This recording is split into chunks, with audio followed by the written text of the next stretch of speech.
Hello and welcome again to another Crispus book review. I am Captain Crispus, here every week to review a new book. Today I will be reviewing Mr. Popper's Penguins by Richard Atwater. Now, this is a very good book. It was published back in 1938 actually, and the copy I have here is from 1994. Now, it is a very good book. It's one I read a lot as a kid. So the story is that it's about Mr. Popper, who he's quite a dreamer. He wants to go exploring. And he's written this guy called Admiral Drake, who's on an expedition down in Antarctica. And he listens to his adventures on the radio. And then one night, he listens to the radio transmission coming from Antarctica from Admiral Drake. Admiral Drake tells Mr. Popper that he's sending him a little surprise in the mail. Not long after that, Mr. Popper starts receiving penguins. Before long, he's received 6 penguins, which eventually turns into 12 penguins because of penguins laying eggs. And he's not that well off, so he decides to make the penguins work out so that he can make some more money. And it's not like a money-making scheme or anything. He loves his penguins. The book is very good. It's 139 pages, so it's pretty short, and it's a really easy read. It is very much a book you'd read as a kid. It's one I read quite a lot. I pretty much memorized the story by now.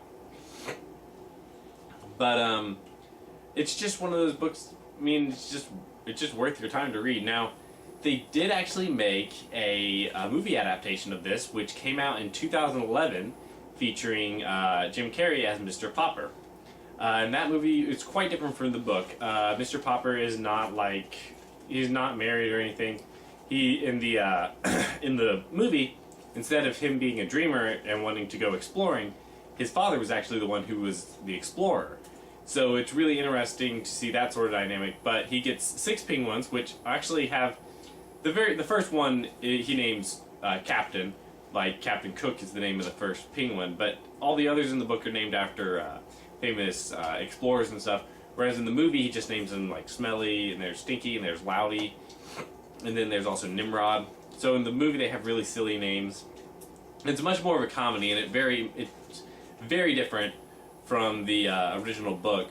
It's not a bad movie though. It's just very different. It's also very weird because it's got Clark Gregg, who plays Agent Phil Coulson in the Avengers films, and so it's kind of weird because he's sort of the villain in the film.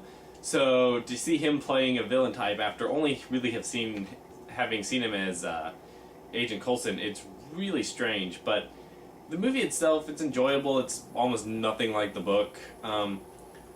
But I mean, it's worth your time if you are just looking for something fun to watch. It's Jim Carrey. It's very family friendly. I wouldn't say it's worth more than like 1 or 2 viewings though. It's one of those films that just it falls by the wayside after a bit.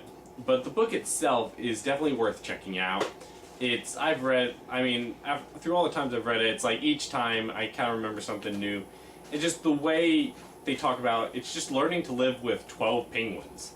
I mean, that in itself is really fun. And it's got sort of a kind of a cool ending as well. Nothing like action-packed or anything. The book itself, it's a very fast written. 139 pages isn't long. The story moves along fast.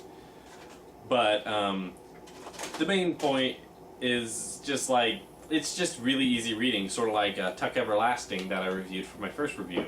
It's just one of those books that you can just sort of sit down and read whenever you want. And I know this is a short review, but I am sort of still getting over a cold that I got after my stuffy nose last Tuesday.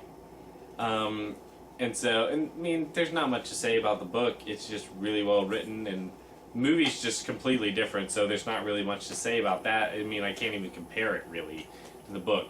Like, they're both good on their own merits. The movie's just completely different. But next week, I will be reviewing Encyclopedia Brown, Boy Detective. This should be an interesting book to review, because there's a lot of books in this series, which I won't be doing all of them. But, until next time, I'm Captain Crispus, signing off.